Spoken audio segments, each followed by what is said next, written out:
सारी बीमारी दूर हो जाएगी, सारे शक दूर हो जाएंगे। सही अल बुखारी में लिखा है कि यहूदियों को मारो। सही अल बुखारी कहता है मारो यहूदियों को। कि मोदी जी ने यह बोला होगा कि बेटा तुम्हारे यहाँ क्या कोर्ट की औकात है, तुम्हारे यहाँ कौन सा लोकतंत्र है जो तुम कोर्ट का हुक्म बजा रहे हो। यहाँ पे बोलो कोर्ट ने बोला था। तुम ही बेताज बादशाह अपने मुल्क के, तुम ही कोर्ट हो। आप भारत के प्रधानमंत्री को उनके मुंह पे मना करोगे, फिर आप बैर ले रहे हो भारत से। ईरान को बात समझ में आई। ईरान ने अलग से फोन मिलाया शेख को, बोला शेख इधर तो देख, ये इंडियन फॉरेन मिनिस्टर बैठा है, ये तो आग बबूला हो रहा है। जय हिंद दोस्तों, मैं हूं मेजर गौरव आर्य और आप देख रहे हैं द चाणक्य डायलॉग्स।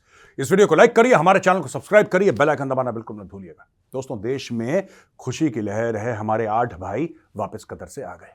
मैंने कवर तो करा था कल, लेकिन आज मैं थोड़ा डीपली आपसे बात करना चाहता हूं कि इसके पीछे कारण क्या थे। कौन कौन थे जिन्होंने शतरंज खेली, कौन कौन थे जिन्होंने शय और मात करी। यह देखिए, इतना आसान नहीं था दोस्तों। एक मुस्लिम देश, एक कट्टर मुस्लिम देश जिसके पास लबालब तेल भरा हुआ है, एक ऐसा मुस्लिम देश जिसको आशीर्वाद है अमेरिका का, एक ऐसा मुस्लिम देश जिसके यहां हमास वाला भी रहता है और तालिबान भी रहता है, जिसके यहां हिजबुल्लाह भी रहता है, जो पूरे इस्लामिक दुनिया की कयादत करना चाहता है, जो ईरान का दोस्त है, जो तुर्की का दोस्त है, जो सऊदी अरब से आंखों में आंखें डाल के बातें करता है। कतर को इतना हल्का मत समझिए दोस्तों, है छोटा, इसमें कोई शक नहीं है। जनसंख्या कम है, उसका जो साइज है वो भी कम है, लेकिन कतर कम नहीं है दोस्तों। इसी कतर ने हाल फिलहाल में सॉकर का वर्ल्ड कप करा था और अपनी शर्तों पे करा था। सॉकर का वर्ल्ड कप करना यह दिखाता है कि Qatar has arrived on the global stage. उस कतर को इजराइल के नाम पे 8 भारतीय पूर्व नौसैनिकों को फांसी की सजा सुनाना। देखिए, आप पहले गेम समझिए पूरा। मैंने आपको बता दिया कतर क्या है, फिर मैं आपको यह बता रहा हूं कि जो कतर है वहां पे कितनी नफरत है इजराइल को लेकर, जो कि 90% मुस्लिम दुनिया में है। 90% मुस्लिम दुनिया में इजराइल को लेकर नफरत है। मैं आपको एक और बात बताता हूं, यह नफरत क्यों है।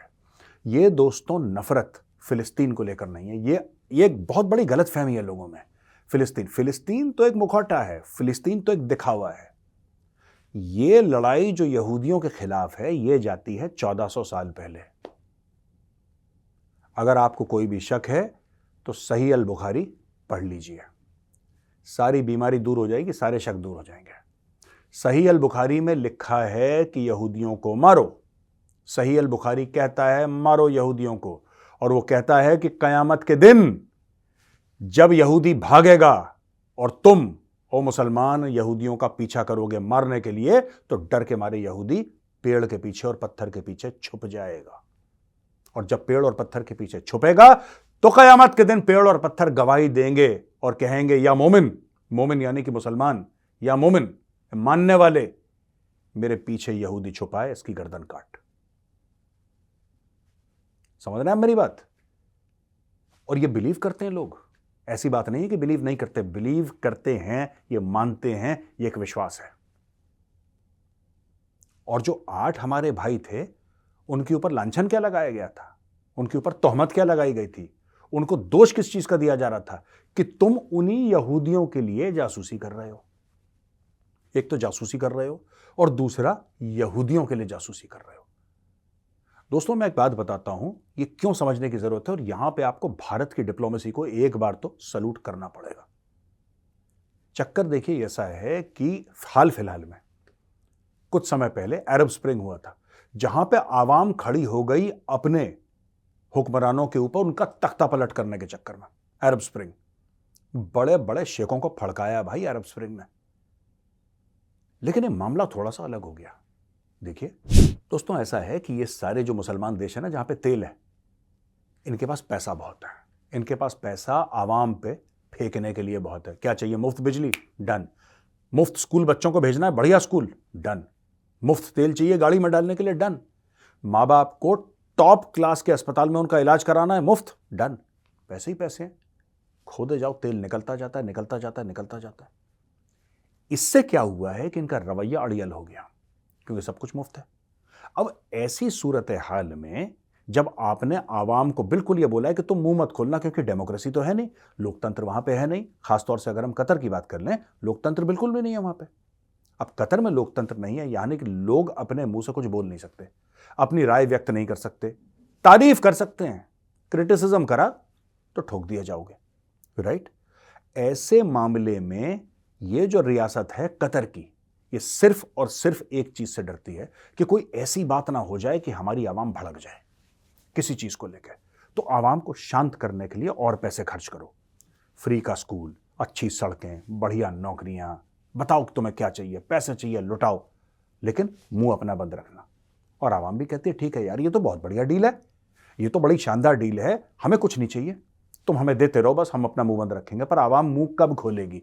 आवाम तब मुंह खोलेगी दोस्तों जब यह बोला जाएगा कि 8 हिंदुस्तानी पूर्व नौसैनिक थे जिन्होंने इजराइल के लिए जासूसी करी। आप गेम समझ रहे हैं? पूरा समझ रहे हैं आप? यानी कि इजराइल को जब आप बीच में लाएंगे तब बगावत हो सकती है, तब बगावत हो सकती है। और इसको भारत ने मैनेज करा कैसे? सबसे पहले वहां के अमीर से मोदी जी मिलते हैं COP28 पे, यूएई में जो समिट हुआ, मोदी जी मिलते हैं, कोने में पकड़ के ले जाते हैं और उसको स्टोरी सुनाते हैं मोदी जी कि बेटा देख, ऐसे तो चल बना, राइट। ऐसा नहीं हो सकता कि भारत के आपने 8 बंदे डाल दिए अंदर, बोला कि हम उनको फांसी की सजा सुनाएंगे, ऐसा नहीं हो सकता। फिर शेख ने बोला होगा, अमीर ने बोला होगा कि मोदी जी इसमें मैं क्या कर सकता हूं, ये जो सजाए मौत है ये तो कोर्ट ने सुनाई है। और फिर मोदी जी ने समझाया होगा, मैं ऐसा मान रहा हूं, होगा कह रहा हूं, कि मोदी जी ने यह बोला होगा कि बेटा तुम्हारे यहां क्या कोर्ट की औकात है, तुम्हारे यहां कौन सा लोकतंत्र है जो तुम कोर्ट का हुक्म बजा रहे हो। यहां पे बोलो कोर्ट ने बोला था, तुम ही बेताज बादशाह अपने मुल्क के, तुम ही कोर्ट हो, तुम ही सुप्रीम कोर्ट हो, तुम ही आर्मी चीफ हो, तुम ही प्रधानमंत्री हो, तुम ही राष्ट्रपति हो, तुम ही स्टॉक मार्केट हो, तुम ही सब कुछ हो यार, करो। तो ये मोदी जी ने, अच्छा, जब मोदी जी लेवल का लीडर आपसे कुछ बोलता है कि मुझे चाहिए, फिर मना करना दोस्तों थोड़ा सा मुश्किल हो जाता है। It becomes very difficult to say no, क्योंकि अगर आप डायरेक्टली भारत के प्रधानमंत्री के मुंह पर मना करोगे, इसका मतलब आप भारत के साथ रिश्ते खराब कर रहे हो। और जो देश है ना, इंडिविजुअल अलग की बात है, आपने किसी को फांसी पर चढ़ाया, नहीं चढ़ाया, जेल में डाला, वो एक अलग बात है, वो एक प्रोसेस की बात है। पर जब आप भारत के प्रधानमंत्री को उनके मुंह पर मना करोगे, फिर आप बैर ले रहे हो भारत से, फिर कल आप फंसोगे। अच्छा, दूसरी चीज है कि हाल फिलहाल में पिछले 10 साल में भारत का जो रसूख है, भारत का जो एक एक कद है, वो दोस्तों इतना ज्यादा बढ़ गया है, इतना ज्यादा बढ़ गया है भारत का कद पूरी दुनिया में, कि लोग कहते हैं नहीं यार, इनसे बात करनी चाहिए, इनसे बात खराब मत करो, इनसे बात करो, इनके साथ दुश्मनी ठीक नहीं है, इनके साथ बैर ठीक नहीं है। Nobody wants to mess with India. Even America does not want to mess with India. Even China does not want to mess with India. फिर कतर कौन सी चीज है?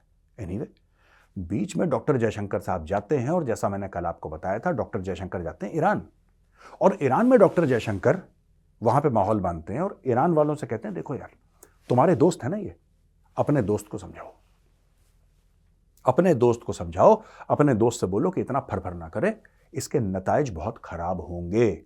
अगर भगवान न करे आप उन 8 भारतीयों को फांसी की सजा दे देते हैं, तो फिर आप रेत बीनते रहेंगे दुनिया भर में, जिंदगी बीत जाएगी, रेत बीनते रहोगे, इनको समझाओ। और क्या प्रेशर अप्लाई करा ईरान पे? ईरान पे प्रेशर अप्लाई हुआ है चाबहार पोर्ट का, जिसमें अरबों डॉलर भारत ने खर्च कर दिए। और एक और चीज, दुनिया ईरान से बात करना पसंद नहीं करती दोस्तों। आपको एक बात पता है, शायद काफी लोगों को इस चीज का अंदाजा नहीं है। मैं आपको पूरी जियोपॉलिटिक्स समझा रहा हूं कि किस तरीके से गेम आया ये, और किस तरीके से मोदी सरकार सक्सेसफुल हो गई, कैसे हमारे भाई वापस आए। ये एक बहुत बड़ी शतरंज है। देखिए दोस्तों, कई ऐसे देश हैं जो ईरान के साथ खड़े हैं। उदाहरण के लिए रूस ईरान के साथ खड़ा है, चीन ईरान के साथ खड़ा है, तुर्की ईरान के साथ खड़ा है, पाकिस्तान ईरान के साथ खड़ा है, चाहे आपस में उनकी ठाठा बम पटाखे होते रहे, बट जनरली। लेकिन जो ईरान के साथ खड़े हैं उनके साथ कौन खड़ा है? चाइना के साथ कौन खड़ा है? रूस के साथ कौन खड़ा है? पाकिस्तान के साथ कौन खड़ा है? कोई नहीं खड़ा। तुर्की के साथ ना के बराबर। सिर्फ भारत है ईरान का दोस्त जिसके साथ पूरी दुनिया खड़ी है। यानी कि कतर की सऊदी से नहीं बनती, भारत की दोनों से बनती है। कतर की इजराइल से नहीं बनती, भारत की दोनों से बनती है। कतर की किसी XYZ मुल्क से नहीं बनती, भारत की दोनों से बनती। भारत की छोड़ के पाकिस्तान दुनिया में सबसे बनती है। Even with China we have a trade of more than $125 billion per year. 125 अरब डॉलर की सालाना ट्रेड आज की तारीख में चाइना के साथ है।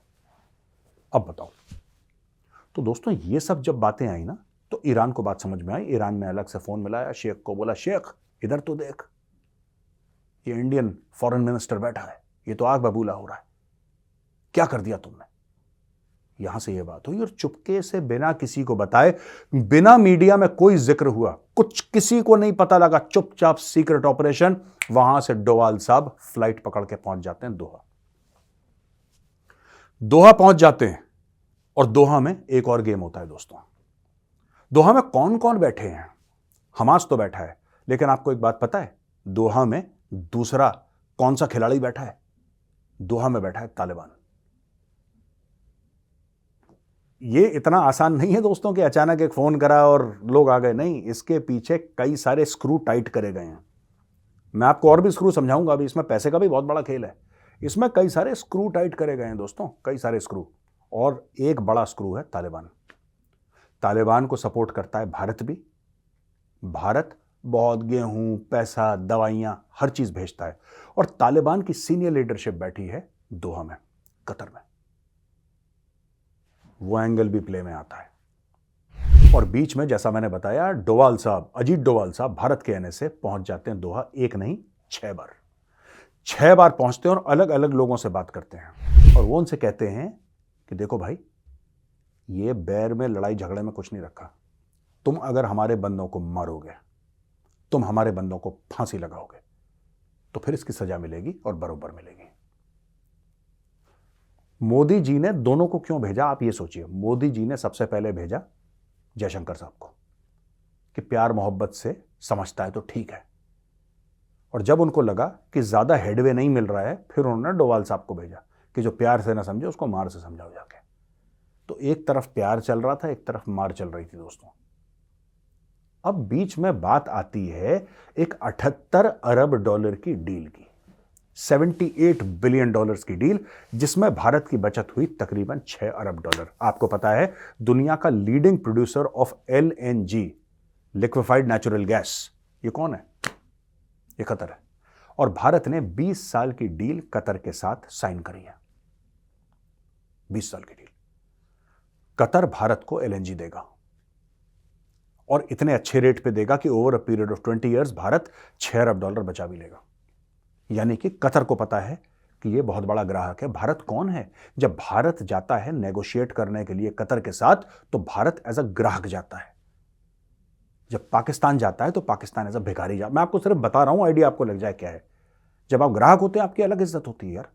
$78 बिलियन, ये छोटी बात है। $78 बिलियन की डील भारत करता है कतर के साथ। कतर ऑलरेडी प्रेशर में आता है, एक और प्रेशर बनाया जाता है। कतर की पूरी इकोनॉमी, कतर में तो कतरी बहुत कम है, वहां पे 90% लोग बाहर के हैं, और उसमें से शायद सबसे बड़ी जो पॉपुलेशन है, नंबर 1 या नंबर 2 पे, वो भारतीयों की है। चाहे उनकी कंपनी का CEO हो, चाहे टैक्सी ड्राइवर हो, चाहे उनके डॉक पे काम करने वाला मजदूर हो, या उनकी कंपनी की पूरी अकाउंटिंग रखने वाला CFO, सारे के सारे ऊपर से नीचे तक इंडियन है। दोस्तों अगर ऐसा हो कि कतर, जो भारत के 8 नौसैनिक जेल में थे, कतर उनको फांसी लगा देता है, और जवाबी कार्रवाई में भारत यह करता है कि ठीक है, कोई बात नहीं, आपके साथ जो हमारी डील है 78 अरब डॉलर की, वो कैंसिल होती है, हम आपसे नहीं लेते। पहली बात। दूसरी चीज, जितने भी लाखों भारतीय आपकी इकोनॉमी को अपने हाथ में लेकर चल रहे हैं, CEO से लेकर, इंजीनियर से लेकर, डॉक्टर से लेकर, नर्स से लेकर, साइंटिस्ट से लेकर, दुकानदार से लेकर, टैक्सी ड्राइवर से लेकर, जो अकाउंटेंट है उससे लेकर, पूरा जो इकोसिस्टम है जो इंडिया चला रहे हैं, मोदी जी कल बोले कम बैक, बहुत हो गया इनके ड्राम में, कतर की इकोनॉमी कोलैप्स हो जाएगी। कतर को ये सब बड़े प्रेम पूर्वक, डायरेक्टली कुछ नहीं बोला, पर उनको समझाया गया कि बेटा आप तो समझदार हो, आप तो सब समझते ही हो। इस तरीके से कतर को धीरे धीरे धीरे बोतल में उतारा गया। कतर शांत हो गया, हमारे 8 भाई छूट गए, और यहां पे मोदी जी ने सबके सामने अनाउंस कर दिया कि 14 फरवरी, दोस्तों आज 13 तारीख है, 14 फरवरी यानी कि कल, ये पूरा जो अहलान मोदी का है उसके बारे में मैं आपको डिस्कस करूंगा थोड़ा बहुत। अहलान मोदी का जो पूरा मैटर है इसके बाद, और सब कुछ मंदिर का जो इनॉग्रेशन है करने के बाद, पूजा पाठ करने के बाद मोदी जी पकड़ेंगे जहाज और पहुंचेंगे कतर। अब मोदी जी कतर क्यों जा रहे हैं, सोचिए आप बात, सोचिए जरा, अपने दिमाग लगाइए। जब भी प्रधानमंत्री किसी भी देश जाता है, 1-2 महीने पहले आपको पता होता है कि भाई ये देश का प्रधानमंत्री है, हमारे प्रधानमंत्री नरेंद्र मोदी जी, ये जाएंगे अमेरिका, ये जाएंगे फ्रांस, ये जाएंगे इटली, ये जाएंगे यूएई। ये जो बैप्स के मंदिर का इनॉग्रेशन कल कर रहे हैं, तो 3 महीने से मीडिया गाना गा रहा है कि मोदी जी आ रहे हैं, मोदी जी आ रहे हैं, करो करो करो, यहां पे टीम्स जा रही हैं, ये वो, जाके फोटो मंगवाओ, क्या वीडियो जाके खींचो, वहां से रिपोर्टिंग करो, लाइव हो रहा है यहाँ पे। ये तो होता ही है, देश का प्रधानमंत्री है भाई, कॉमन मैन थोड़ा ना, आम आदमी थोड़ा ना, he is the prime minister of India. अब मोदी जी जहां पर भी जाते हैं, कोई भी हेड ऑफ स्टेट जाता है कहीं पे, तो कई महीनों पहले प्रोग्राम बिल्कुल फिक्स हो जाता है, मीडिया को बता दिया जाता है, ऐसा वैसा ये वो दुनिया भर की चीज। 14 तारीख को मोदी जी कतर जा रहे हैं, आपको पता था? किसी को नहीं पता था। एक जहाज लेकर आया हमारे भाइयों को जिनको सजा मिली थी, उनको कतर से भारत में लैंड हुए, उसी दिन अनाउंसमेंट हो जाती है कि मोदी जी कतर जाएंगे। क्यों जा रहे हैं मोदी जी कतर? ये तो ट्रिप प्लान नहीं थी, ये तो पहले बात नहीं हुई थी। और आपको ऐसा क्यों लग रहा है कि उनको छोड़ा भी गया? जो बैप्स वाला मंदिर है, स्वामीनारायण का मंदिर यूएई में, उसके 3 दिन पहले कैसे छोड़ दिया? मैं 3 दिन इसलिए बोल रहा हूं क्योंकि कल 14 तारीख और कल इनॉग्रेशन होगा, तो मैं उल्टा गिन के फिर आपको 3 बता रहा हूं। ये सब गेम सेट करा गया है। कतर को बोतल में उतारा गया है, शीशे में उतारा गया है कतर को, कतर से अपनी बात मनवाई गई है। और ये इंडिया के लिए बहुत बड़ी, मुझे ऐसा लगता है कि 2023-2024 की ये अगर पहली विन हमारी डिप्लोमेटिक है G20, अगर हमारी पहली विन है सबसे बड़ी G20, तो हमें यह मानना पड़ेगा पिछले 2-4 साल की दूसरी बड़ी डिप्लोमेटिक विन है ये हमारे 8 भाई जो वापस लेकर आए, सक्सेसफुली लेकर आए हैं। 7 वापस आ गए, एक वहीं पे है डॉक्यूमेंटेशन के बाद, वो भी वापस आ रहा है। आप समझ लीजिए, इजराइल का नाम लेके जासूसी के संगीन जुर्म, वो it was fake, charges were not true, लेकिन फिर भी जहां पे आपने इजराइल का नाम ले लिया, जहां पे आपने यहूदी का नाम ले लिया, तो आलम इस्लाम में तो सोच बंद हो जाती है, फिर तो एग्रेशन शुरू हो जाता है कि मारो मारो मारो यहूदी है। वहां से निकालना बहुत बड़ी बात है दोस्तों। अब अहलान मोदी है, अहलान मोदी में कहते हैं हजारों लोग आएंगे, कोई 2,500 बोल रहा है, कोई 5,000, अलग अलग मीडिया हाउस अलग अलग रिपोर्ट दे रहे हैं, लेकिन एक बहुत बड़ी शो है अहलान मोदी, यानी कि वेलकम मोदी, स्वागत है मोदी अहलान मोदी में। और अहलान मोदी में ये यूएई के साथ अपना आगे का रोड मैप बताएंगे। यूएई बड़ा इंटरेस्टेड है, क्यों? क्योंकि यूएई भी तेल प्रोड्यूसर तो है, लेकिन यूएई एक बहुत बड़ा फाइनेंशियल मार्केट भी है दोस्तों। दुबई के पास कुछ खास तेल वेल नहीं है, लेकिन सबसे मशहूर शहरों में अगर आप दुनिया के टॉप 10 शहर लें और आप बोलें कौन मशहूर है, किसके पास पैसा है, तो उसमें दुबई का नाम पक्का आएगा।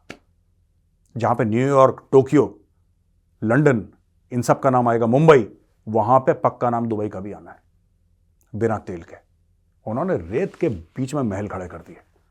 तो दोस्तों Dubai is also very important. Modi ji जा रहे हैं यूएई, वहां पे बात करेंगे प्रवासी भारतीयों से, वहां पे बात करेंगे शेखों से, वहां पे होंगी बड़ी बड़ी डील्स, वहां पे रोड मैप बनाया जाएगा अगले 15, 20, 25, 30 सालों का कि भारत और यूएई के रिश्ते कैसे होंगे।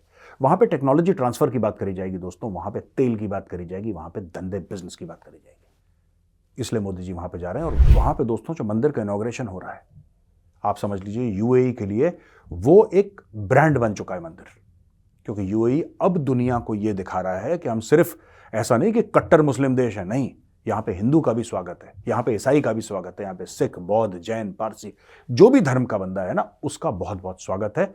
ये कागजों में सेक्युलर नहीं है, कागजों में यूएई सेक्युलर नहीं है, लेकिन यूएई अपनी हरकतों से, अपने एक्शन से यह बता रहा है कि हम सबको बराबर मानते हैं। यहां पे ऐसा नहीं है कि क्योंकि मुस्लिम देश है इसलिए सिर्फ मुसलमानों की सुनी जाएगी। आप आइए, आप चर्च भी बनाइए, आप गुरुद्वारा साहब भी बनाइए, आप मंदिर भी बनाइए, आप सबका स्वागत है। मुझे लगता है कि पाकिस्तानी मुसलमानों को यूएई से बहुत सीखने की जरूरत है। दोस्तों यहां पे होता है वीडियो खत्म, अब आते हैं सवाल और जवाबों पर। पहला सवाल है मोहित का। जैन सर, जैन मोहित जी, ये कहते हैं कि डिप्लोमेटिक रिलेशन चीन और रूस के बारे में इनको पता है कि चाइनीज युआन में इन्होंने पाकिस्तान के साथ ऑयल की ट्रेड शुरू कर दी थी। बिल्कुल कर दी थी साहब। मैं ये नहीं देख पा रहा, मैं ये नहीं देख सकता या आई कांट सी देम, मैं ऐसा नहीं देखता कि ये भारत को सपोर्ट करेंगे कश्मीर में या पाकिस्तान को कंडेम करेंगे। देखिए, आप जो कह रहे हैं कि Russia is hesitating, why is Russia hesitating to support India in the fight against terrorism? ऐसी बात नहीं है। रशिया ने हर समय इंडिया में जो टेररिज्म हुई उसको कंडेम करा है, और आपको सपोर्ट क्या चाहिए ये दो कौड़ी के लश्कर से लड़ने के लिए? अरे रशिया सपोर्ट करेगा, हम खुद सपोर्ट करेंगे यार, हम रशिया को सपोर्ट करते हैं, दुनिया को सपोर्ट करते हैं, क्या दिक्कत है इसमें? रशिया भारत के साथ कल भी खड़ा था, आज भी खड़ा है, कल भी खड़ा रहेगा। रशिया एक अकेला देश था शुरू में जिसने ये बात कही थी कि भारत को permanent member of the United nation security council होना चाहिए। फिर अमेरिका भी जुड़ा, फ्रांस भी जुड़ा, इंग्लैंड भी जुड़ा, अब सिर्फ चीन थोड़ा सा है, वो शादी के फूफा जैसा मुंह सड़ा के कोने में बैठा हुआ है। लेकिन fact of the matter is everybody supporting India. और इसमें मुझे नहीं लगता कि रूस और इंडिया, एक्चुअली ये बात आपकी ठीक है कि रूस जो है वो चाइनीज कैंप में जा रहा है, ये बात आपकी सच है, लेकिन रूस किसी का डिक्टेशन नहीं लेता यार। अगर चाइना ये सोचे कि रशिया को डिक्टेशन दे देगा, I am sorry, Russia accept नहीं करेगा। दूसरी चीज, ये रशिया की गलती भी नहीं है। एक्चुअली दोस्तों हुआ ये कि रूस और यूक्रेन की लड़ाई में अमेरिका ने इतना छीछा लेदर फेर दिया है कि रूस के पास और कोई चारा बचा ही नहीं। उसको दोस्त चाहिए थे, आपने हर जगह से उसको बंद कर दिया। उसको ऐसा दोस्त चाहिए था जिसके साथ उसका बॉर्डर लगता था, जो उसको सपोर्ट करे। चीन ने बोला यस आई एम हियर, रूस चला गया। ये इसमें रूस का घाटा नहीं, इसमें अमेरिका का घाटा है। By the way, Sanjay ji नमस्ते सर। नमस्ते संजय जी, मेरा नाम संजय है, मैं हरियाणा से हूं। सर, चाइना की वन चाइना पॉलिसी क्यों नहीं छोड़ देता इंडिया? चाइना की वन चाइना पॉलिसी क्यों नहीं छोड़ देता? और सेकंड, स्टेपल वीजा पॉलिसी के एक्शन क्यों नहीं लेता? और थर्ड, तिब्बत को आज़ाद देश का दर्जा क्यों नहीं देता? और फोर्थ, 1971 पाकिस्तान ने 93,000 सोल्जर सरेंडर किया, उसमें पीओके को वापस क्यों नहीं लिया? अरे बाबा संजय भाई, आपने ना 4-5 सवाल एक साथ पूछ लिया। मैं सिर्फ एक आपके सवाल का जवाब दूंगा।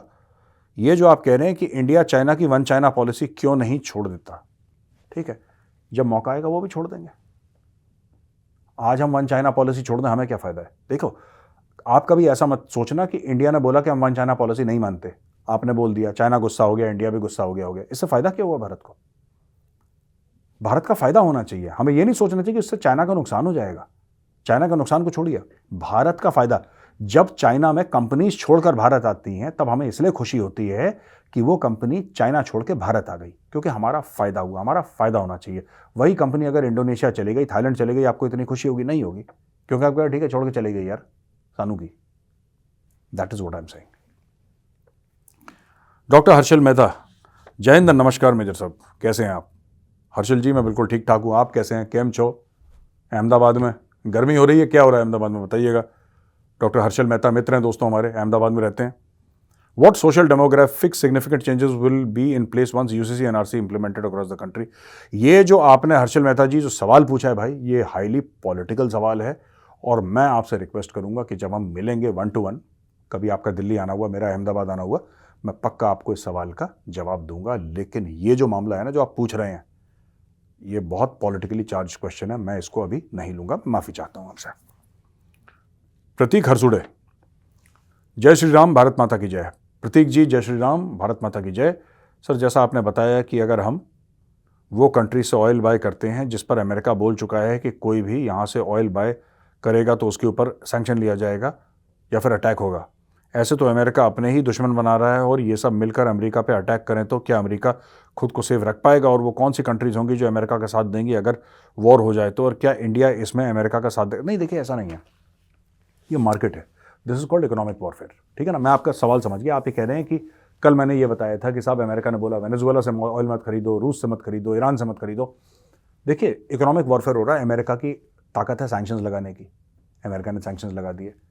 ये जितनी भी कंट्री हैं मिल के अमेरिका का कुछ नहीं कर सकती।